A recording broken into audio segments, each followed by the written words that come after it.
Art isn't just decoration, it's how we tell stories, honor history, and build community. 𝘵𝗵𝗁, the African Diaspora Art Museum of Atlanta, is creating a space where culture isn't added later, it's built in from the start. From exhibitions to public programs, 𝘵𝗵𝗁 is shaping a more connected, creative Atlanta. Visit 𝘵𝗵𝗁arts.org to see what's taking shape. On this episode of Create the Village. If you're a leading hospital and you build workforce housing on your land right there, walking distance from your hospital, of course you're going to recruit more nurses than somebody who's not. This is Create the Village, a podcast about the intersection of public policy and community development. My name is 𝗵𝗵𝗁. I'm the CEO and founder of the Integral Group, a real estate company that focuses on creating value in cities and rebuilding the fabric of communities. When we talk about housing, we often focus on the visible. That is, the buildings, the units, the street addresses, etc. But behind every affordable housing development is a financial structure. One that either makes the deal work or leaves it on the cutting room floor. To solve the housing crisis, innovation in construction is important, but innovation in capital is essential. Today, Eric Pinckney, Integral's President of Program Management, is joined by Sameer Bhargava, a seasoned investment banker and expert in public finance, to discuss how new financial tools are expanding access to workforce housing across the country. From tax credit bond strategies that don't rely on federal tax credits to creative public-private partnerships, Sameer brings fresh insight into how capital can be designed to serve both investors and communities. Because if we're serious about building more inclusive, affordable cities, we have to make the math work. This episode shows us what that takes. Let's listen in after this message from our sponsors.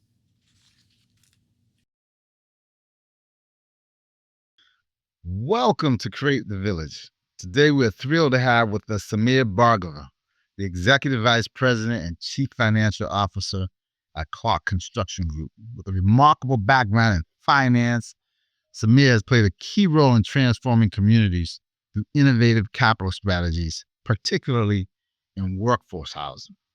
Before joining Clark, Sameer held leadership roles at renowned firms such as the Carlyle Group, Bain Capital, and McKinsey & Company. His extensive experiences in acquisitions, corporate strategy, and financial innovation has enabled him to lead major initiatives at Clark, where he now heads the Asset Solutions Group.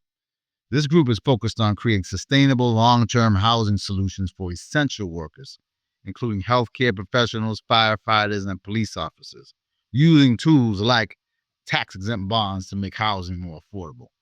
Sameer, we're excited to have you here today to discuss how these financial strategies are reshaping urban development and creating long-lasting community impacts. It's a pleasure to welcome you to the show. Well, thank you for having me, Eric. I think it's a privilege. So many of these listeners may not be familiar with tax-exempt bonds. Could you explain how they work, particularly in the context of financing workforce housing, and how they help reduce capital costs and make middle-income housing more accessible? Absolutely. And again, thank you, Eric. It's a real honor to be part of this and excited to talk about this topic. So I'll give a little backdrop before I jump right into the financing market. I think there's a confluence of factors that are coming together that make this incredibly relevant and important at this time. And the first is, one, it is clear we've got an unmet need around attainable housing. I think we're up to 22 million people need attainable housing. 7 million affordable units are required to get to 120% AMI. We're at 5 to 10%. We're hitting 5 to 10% of the need out there. We are really a big unmet need.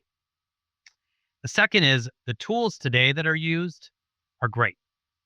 LIHTC, HUD financing, other kind of federal financing, subsidies, grants. There's a lot of good tools out there that are very useful, but they're just not enough. And so the whole concept here is that we need more tools in our toolkit. That's a pretty critical piece. The third thing is, as much as affordability was hard to attain over time, we are now at a place that interest rates are up 500 basis points. Construction costs are up 30 to 40% over the last 4 years. So as hard as it was to pencil it before, now it's very hard to pencil. We got unmet need, we got tools, but they're just not enough. And it's only gotten harder to do it. So, and the fourth thing is that I grew up in the private equity world. That was my background. I'm an equity guy. What I recognized as I've worked with our Edge Board team, one of our public to private or turnkey solution team here, is that they've done 22 years of working with public entities delivering all types of social infrastructure, courthouses, airports, civic centers, housing, all types of different social infrastructure. And one of the things they figured out, pretty obvious but important, is equity is a lot more expensive than debt. So equity is going to go for that 20% return. Taxable bonds are much more expensive. So if you can get to tax exempt bond financing, that has value. So if you put all those things together, gosh, it's harder to do it. Tools aren't enough. Tapping into a new way to do it and a new financing option is pretty valuable, which is why we're at this place. So to your question on the financing market, I'm a big believer in capital markets.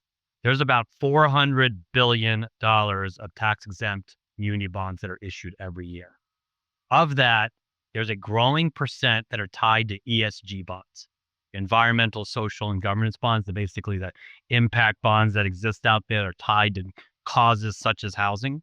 And so there is a big growing capital market demand for investment into financing important causes like housing. So that exists and is growing. The bonds we are talking about here are very interesting and attractive. They are long-term bonds, 35 to 40-year bonds. They're lent to a 501c3 structure, non-recourse, not rated, led to that structure. They are then used to build a building and pay for everything from the development, construction, design, operation side. From a cost of capital basis, they're probably 200 to 300 basis points lower than a blended equity and debt structure. So you're saving a lot. And capital costs dwarf construction costs. So you're saving a lot on capital costs. And the other beauty of them is they don't need to be refinanced.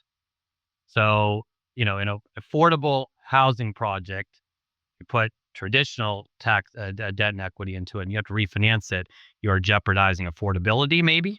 If you put the permanent financing in place at the outset, you don't have to worry about the refinancing. So we believe this is a great additional tool in the toolkit, given its cost of capital, given its not need to refinance it, and given the demand in the capital markets for it.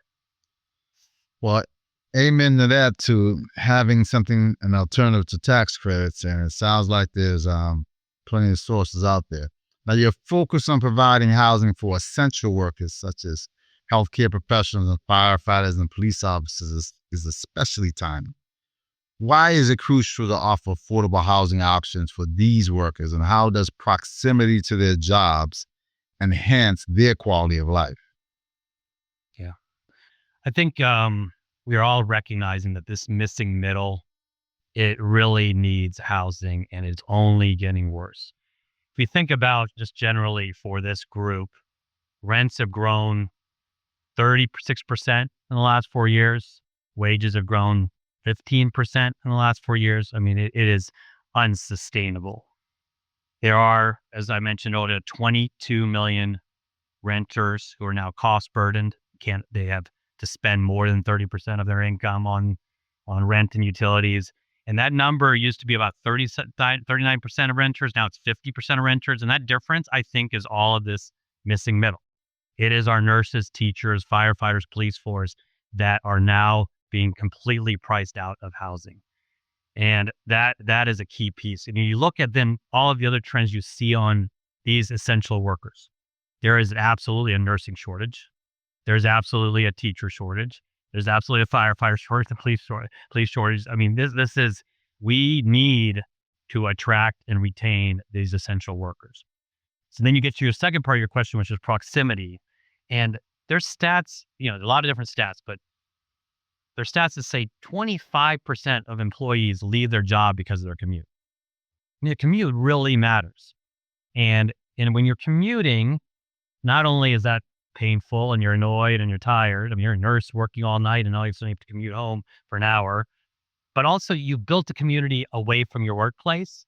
So if you had to switch jobs, you can switch jobs. Your community is tied to your home. It's an hour away. It doesn't matter what where you work. They also have a stat that says only 27% of Atlanta public school teachers, the 3,000 teachers, live within the city. So 73% live outside of the city. So we are absolutely finding it's unaffordable to live in the city. People are commuting far, commuting stinks, and so that's causing a real problem. The last piece of this, of course, is that if you think about, what Atlanta's doing, what great cities are doing in building their economy, when you bring residents to a city and they live there, and they spend money and build their life, and they raise children, and then they volunteer, and so economically and building community, that is going to make the city thrive. So not only are you helping the hospitals in the area and the public schools that need these great workers, helping them recruit and retain, you're helping the workers themselves, and you're helping the city. So it feels, for a lot of reasons, this missing middle is a critical area that hasn't really been a focus so far. No, that makes sense. So we've seen, just because of the age of a property, that transitions from a market down to affordable. Can you share some specific examples of how taxes and bonds have been used to transition a market rate housing project into a workforce housing? And what kind of impact did that have in transforming community? Yeah. So go through that a couple different ways. So first, a reminder to this last point, which is people that live within 5 miles of where they work are going to probably, I think stat is that they stay at their jobs 20% longer. Mm-hmm. And then this economic effect of the it's called an induced benefit effect, which is the people that once you live in a community, how you spend and how you engage has a big benefit. So that is where you see the power, in the economic impact on the institutions in the area, and you see the power in the general economy of the area. And in terms of the model, this model originated really with student housing. So student housing has had a long history of a great university saying, I don't want to use my balance sheet to fund this. I don't want to sell my land, right? I want to keep my land. I don't want to use my balance sheet. And they have very often used this 501c3 entity, creating that, and then issuing taxes and bonds. And so there's a great set of examples of the student housing doing that for many, many years, and all across Dartmouth and LSU and Marymount and Keene, lots of different universities. Then you move over to senior housing. That has also been a common area that this has been done. And then what we're seeing from a workforce housing is that this is happening in Miami, Park City, San Francisco, other places in California, San Antonio, Winston-Salem. But in every case, the economics, because you are using lower cost financing, you can use those dollars to do two things. Those extra dollars that are not being spent to fund the equity and fund the taxable debt can be used to do two things. One is drive down and sustain the attainable rents. And the second is generate excess cash flow that can go back to the landowner's ground lease payments. So that is why the economic, I'm again capitalist. I believe there's got to work for capitalists to create something that's replicable. And that's why it works from a financial standpoint. And then what it does is it creates that community that people live there, work there, spend there, build a community there. Well, great. So far, we've highlighted, all the benefits of this financing mechanism. Tell me about some of the challenges when you're using these taxes and bonds. Are there any regulatory or market-related obstacles that arise? Yeah, there's no perfect answer on anything, I don't think. So I always think of it as much more of what trade-offs are you making and how do you take any risks and make sure that they're de-risked. So this is obviously a more novel approach than LIHTC and some of the other approaches that have been used. And so what we find, first of all, is it's sometimes it's just new and it's hard for someone to get comfortable with the new. Novelty. They're used to, this is how we've always done it. We've always had equity and debt and the tax credits and that's how we'd always do it. And what we tell people is that this is an additional solution. We do believe that it's got some real benefits that can be measurable from a financial standpoint, just dollars and cents. And we do think actually in a lot of ways, I think it is less risky than some of these other alternatives. So I think that's all true, but it is a financing that ultimately a couple things happen. One is that you need to put the financing in place once you have, I think, de-risk the project. So I don't think of this as this is one where you do ultimately need to do a pre-development period where you have completed design, you've gone through permitting, you put yourself in place. So because when you raise those are the dollars. And so you want to make sure you are come up with the right set of dollars for the project we are building. The second element is the bondholders themselves are focused on all the right things as they should be. So this is always the case, which is one, demand. How do we, because they're holding the risk here. How do we make sure as we do the market study, as we understand what institutions are involved, that there is strong demand for this product? So that's a key piece of market study, and the demand is going to be a key piece to getting the bondholders comfortable. There are going to be bells and whistles we're going to want to put in place. So I mentioned institutions. Think of it as maybe the city owns the land, the 501c3 builds this, but we know there are 3 hospitals in the area and a big public school system and a fire or police stations in the area who all want to use this. That there is a deal to be struck where that institution may say, if you want, I want to put you first. I want to put myself first in line. And with that, I will provide a credit backstop or moral obligation to ensuring that there is tenancy, that there's effectively some revenue guarantee to it. So that could be absolutely could work. There may be some other credit enhancement from the sponsors that may be provided, but all of these things all need to be on the table. They all need to be considered, and they've all been done. So the good news is this has all been done. Nobody's trying to invent something new, but it's all been done. The last piece is the risks are, I do believe this has to be done with a developer in GC that is comfortable with this approach, has done and proven to do a lot of bond financing, has proven to do that sort of structure with the financing closes and they deliver a project on time, on budget. And so where I also get comfort as we have focused on it is, our Edgemoor team has done so many projects in this sort of construct, and every one of them are probably some of our best $500 million, $1 billion huge projects on time and on budget. But the risk, to your point, Eric, is that you have to ensure that the right GC and developer in place, the right guarantee and bonds from the GC, all the things that ensure that this will be delivered on time, on budget under the GMP. Yeah, you touched on a bit the public-private partnerships here, and vital in addressing this workforce housing shortage, and they have a role to play, as you mentioned, in backstopping and providing tenants. How have these collaborations influenced your capital strategy, and what role do they play in lowering the cost of housing? Yeah. So there are set, every jurisdiction, county, city that we've been working with across the country, they're all at various stages of how they're thinking about it. But those that are ahead have done a couple of things. The first is they have put in place a property tax abatement program that for certain AMI levels, if you hit the AMI levels that we need to hit, that there is property tax abatement, and that is in place, and it is in place for a long period of time.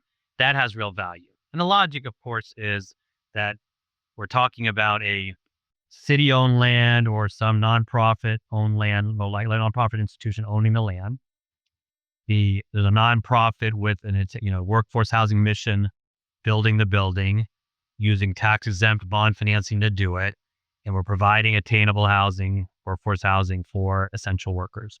And so all of those pieces together, we believe, given the mission of what we're talking about here, should fall in that category of public entities supporting property tax abatement. But that is a critical piece. And again, all of these are done, frankly, without much economics going to the developer. The developer is not making an equity return. They're making a fee, much lower fee, probably lower economics than a typical equity developer type of thing. So when I talk about these extra economics that come from a property tax abatement, all it does is two things. It lowers rents even further, and it provides excess cash flow to the landowner. So that's where every dollar that comes from the property tax abatement only helps the cause, which is wonderful. So that's important. Obviously, zoning and permitting really matter. The land here is always, to me, the hardest part, finding the right site that is going to be the right place for this workforce housing, and then zoning and permitting for that really matters. And then, this third piece is there are, to the extent that there are entities that can provide supplemental financing, hopefully that's not needed. Sometimes it may be needed, but being in a place that can be provided at the right rates, that obviously can be very helpful. And the last piece is, of course, the approval process. So we know, we've seen it in many cities, Atlanta included, like this is a priority. The process by which this is happening now is been very streamlined, efficient, clearly a very big focus on attaining this goal as quickly as possible. And that's the other piece that makes a difference. No, all those make sense. Tax, exemption, zoning, gap finance if it's there, and improving the timing. And it certainly follows that, cities don't tax their schools, they don't tax the hospitals. It's like taxing yourself. So it makes sense on the surface to provide tax exemption for your police, fire, and essential workers. Makes all the sense in the world. So when financing workforce housing, how do tax exempt bonds compare to other mechanisms? You mentioned low-income housing tax credits. That's what people know, and they tend to walk back to. But there are differences, but I'm sure also there's some relative advantages and disadvantages to each. What do you see as those? Right. Yeah, there are obviously differences between all of them. The first point I like to emphasize is we are there, given the unmet need, there is room for all of them. So let's first start with these are and solutions, not either or solutions. And so we can live in a world where even if we used up all the tax credits in a given year to do what we need to do, there is more than enough unmet need here for us to focus on this. I think the LIHTC approach works. Obviously, it is a proven market. It delivers successful projects. I think we recognize that it can be a cumbersome process. It can be a cumbersome process to both get the tax credits and a cumbersome process to then manage the property afterwards. Admittedly, the capital markets they're beautiful in that they are efficient. You can tell what's happening. You have bankers that can go through it, and you can go launch an offering and know pretty quickly how to get it. And you can create a much more flexible structure on ensuring that tenants don't. You can create reserves and stuff so tenants could stay in the building. You can design it so obviously from covering the debt that's taken care of, and so there is more flexibility on how those can be created, which is wonderful. So that ends up being, I think, the reason why we have found many people very responsive to this approach over the tax credits is, I think, really that the fact that it can become more cumbersome and administratively hard, and it can take much longer time to do it as a result, and it in some level is less flexible. And so those are where we've found this approach being beneficial. Yeah, certainly vouch for that. There's a lot of rigid IRS and then state compliance requirements with tax credits. I guess there's still a IRS compliance for taxes and bonds, but it's just clear. It's the kind of people you rent to. Exactly right. So there you go. That's a very important point that I want to, and you asked earlier about regulatory. The IRS is governing the nonprofit and the mission and making sure everything in every part of the delivery team is all at the right appropriate rates. And the bondholders are governing every other element, ensuring that the construction, the design, development, all of that's done on time and on budget. So there's a lot of different other governors here that ensure that everybody's lined up on delivering a successful project. So back to government policies. Now, you already mentioned how taking away the expense of property taxes helps. What other kind of government policies can you support or hinder these housing initiatives? Yeah, I think where we've seen it really take off and work has been the combination of everything we've talked about. But the first start is just the recognition of the importance of the missing middle. So often what ends up being one of the biggest things to work through is there's a very big focus on the affordable, and we value that. We think that's important. But we also recognize all you're doing is you're ignoring this growing issue that's happening with the missing middle. So it's sort of a policy thing, but it ends up being an approach issue about the missing middle being a pretty important piece of it. And then the second is this open-mindedness around all the ways to do it and recognizing that the current list of ways is wonderful, but we've got to be pretty open-minded about thinking about all ways to do it. And that also that, equity is interesting. Again, I was a private equity guy for a very long time. It's interesting, but equity guys are very focused on the return. That's what they're focused on, the return. IRR, show me the model, show me the IRR. And so people say it's a skin in the game, but I also think that it takes on a bigger life than it should. It's not, you got to do all the rest of it to de-risk any project. It's not just the equity piece. And so I think there's a importance here of recognizing that those other pieces can de-risk it. And again, we've proven to do 100% these financings on $1.5 billion projects, and they deliver on time, on budget, frankly, ahead of time sometimes. So I think is that thinking and just open-mindedness about new ways of thinking matter. And then you get to exactly what you just said: property tax abatement, zoning, willingness to have some extra pockets. Those all make the difference.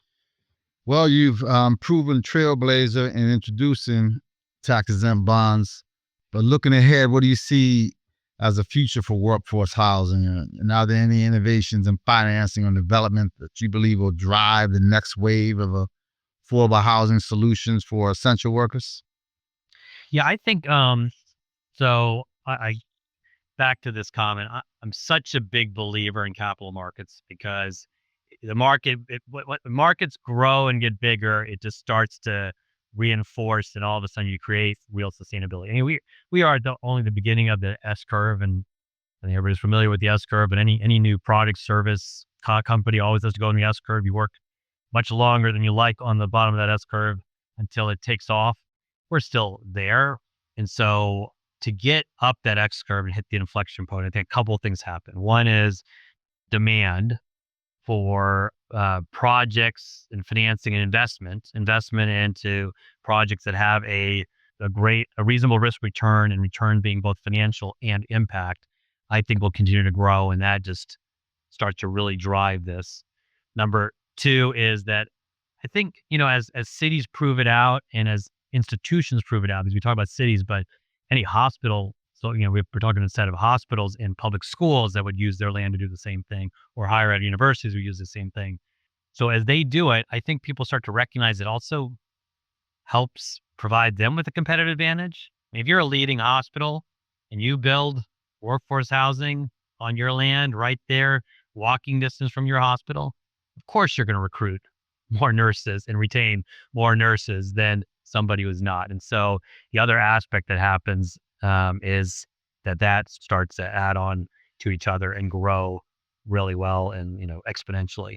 So I think it doesn't need to be something even more innovative. What needs to happen, though, is I think these things do need to go up that inflection point. And I think the capital markets and the proven examples of them and the recognition that these essential workers need it and benefit and it helps the city, all of those things just start to take off and it starts to really help on all the different fronts. Well, you mentioned some models, and I know you've done this in other states. I don't know if it's on purpose that you haven't said them out loud, which cities and which municipalities that are doing this, are practicing this innovation that Atlanta could look to see a better path forward. Yeah, I think I mentioned the different cities, and I was focused on those, but I think there are different projects in those. And so I mentioned there, projects in Miami, in Los Celios, Texas, San Antonio. There's a project in Utah, San Francisco. They're different examples of these types of projects where they're focused on workforce housing, using the structure to benefit those communities. But they're sprouting up everywhere. I was in Winston-Salem recently, and there was one coming up on one of the hospitals there. So each of these are getting built out and leading to real benefit and impact on the communities that are embracing them. Well, great.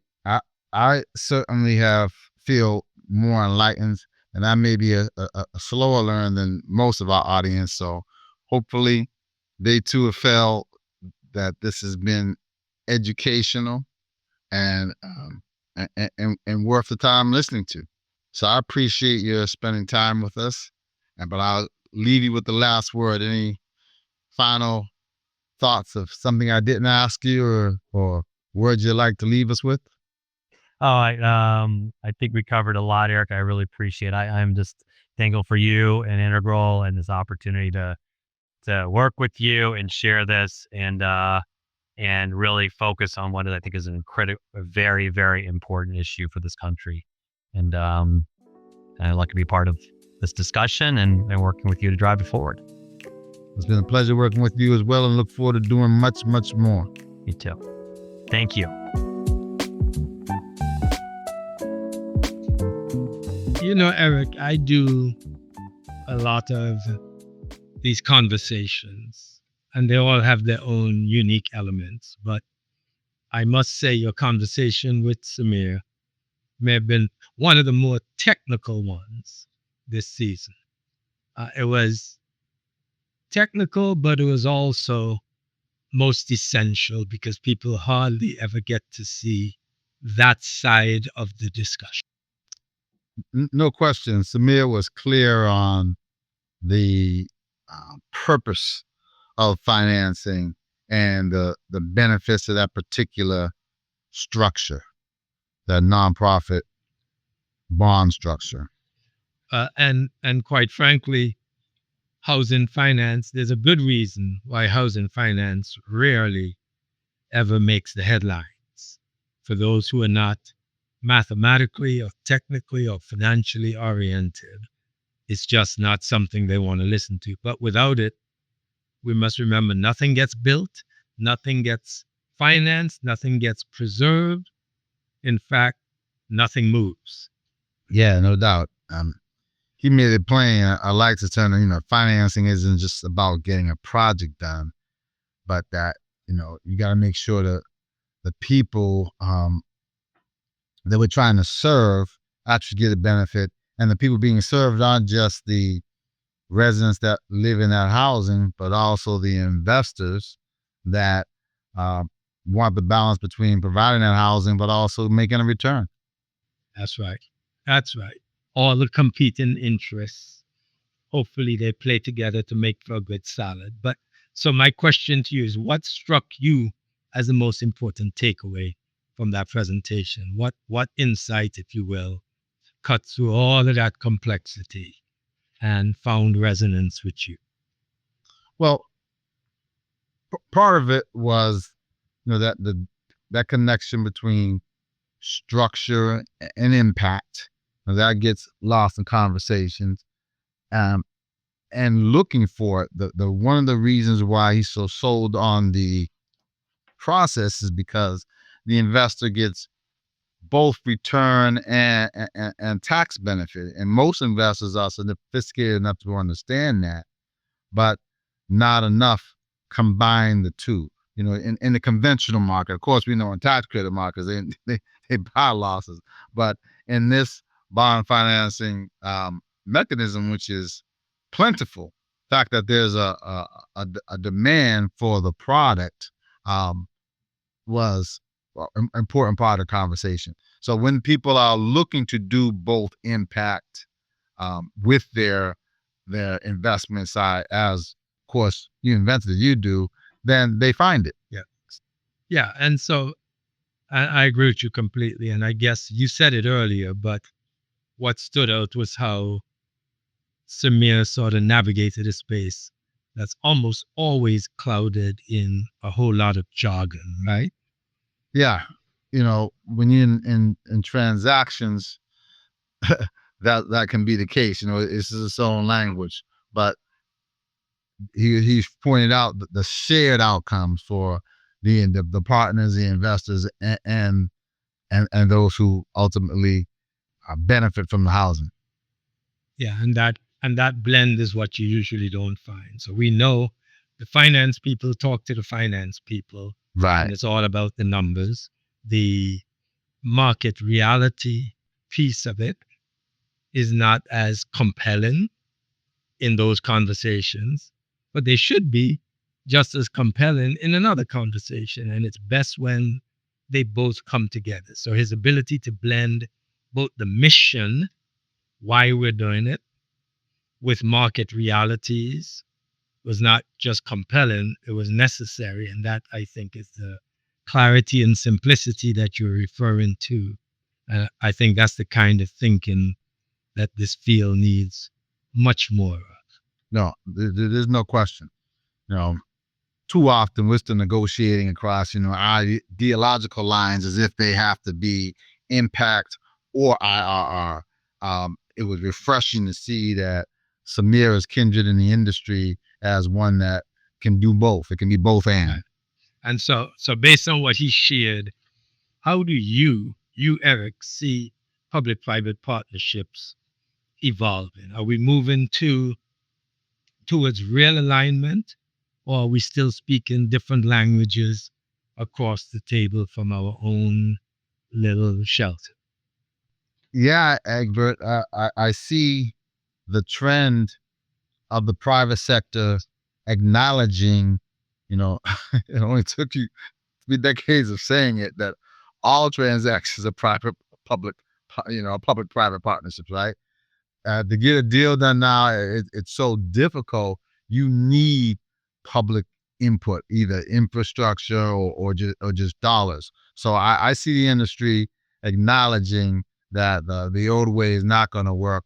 So there's more alignment in that way, maybe out of necessity, but I see the trend more often among our peers in the industry.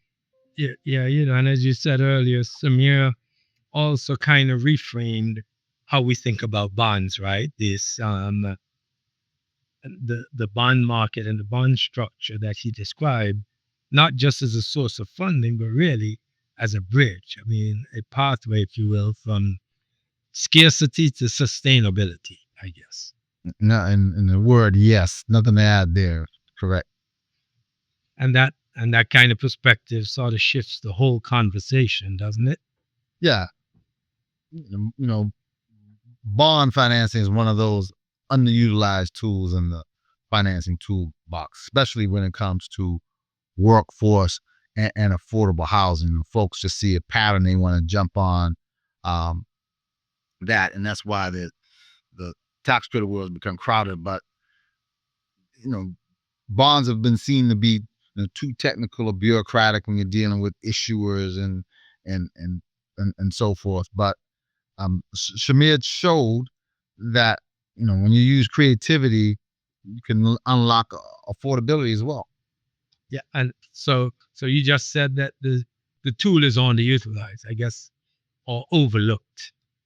Are we missing opportunities to put them to work in service of equity and long-term impact? Is that the end result of your statement that they're underutilized and that we could have a lot more impact and outcomes if we start paying more attention to them and using them? Yes, there's not as many institutions involved in demystifying that tool. We need more of them that could help deploy this tool with intention. But no question, folks' investments tend to look towards the big returns, but not enough. Bonds have been around for a while. They're steady and not high return, but they're steady returns. And I think that we're going to return in popularity. And you kind of said this as well earlier. I mean, we do a lot of this stuff, but we don't do a lot with bonds, right? Because we've gotten creative, but not all the way, because bonds have been out there. We've done a little here and a little there. But what impressed me about Sameer was his ability and willingness to move across systems. So you don't get into one thing and you just stay right there. He moved across systems, right? Yes. His involvement on a nonprofit board, I think, helped him, show real leadership in this space and expertise. So he's able to, assist in that translation. So we, have been criticized about this before, about the part about relationships, in the transactions. We get a lot of times in doing the work, and we've got relationships with certain kinds of investors, but there's a separate community that's out there in these nonprofit bond transactions or tax-exempt bond transactions that Sameer has great relationships with, so we can learn from that. Fair enough. And of course, government, philanthropy, capital markets, that's not easy terrain to navigate because they all see the world through very different lens. And you said it all, relationships. You've got to be able to build trust. And that requires more than just technical expertise, right? It takes patience. It takes a deep and enduring commitment to the mission. And it sure as hell takes a whole lot of humility. No question. But yeah, it also takes vision. And I think Sameer showed that as well. So Eric, what did you take from his leadership style, right? So what lessons do you think the broader field of practitioners that we play with could take or could draw from his approach? Sameer's style of leadership and his ability and willingness to slow down, to take the time to build the trust, to be strategic about moving things forward. He modeled what I frequently say, but made me mindful I need to continue to practice, that sometimes in order to move fast, you have to move slow. Okay. And Eric, I would say that as a result of your conversation with Sameer, it's clear that he isn't just navigating the system, right? He's working to improve it. And that's the real definition of innovation, always trying to find a way to better what's being done or what you've done before, changing the game and not just playing by its rules. So, Eric, I want to thank you for bringing this conversation to the forefront. And a very special and big thank you to Sameer for reminding us that strategy and compassion don't really have to be at odds. They can and should work together. Thank you. You're welcome. Next time on Create the Village. We are getting to a crisis situation when we look at the next 10 years that it could be, because the demand is outpacing the supply. Create the Village is produced by 𝘆cie_'𝗹𝗋 and Chantrell Brewer. Executive producer Rick White. It's edited by Brennan Robinson. Create the Village is a production of the Integral Group LLC, copyright 2025.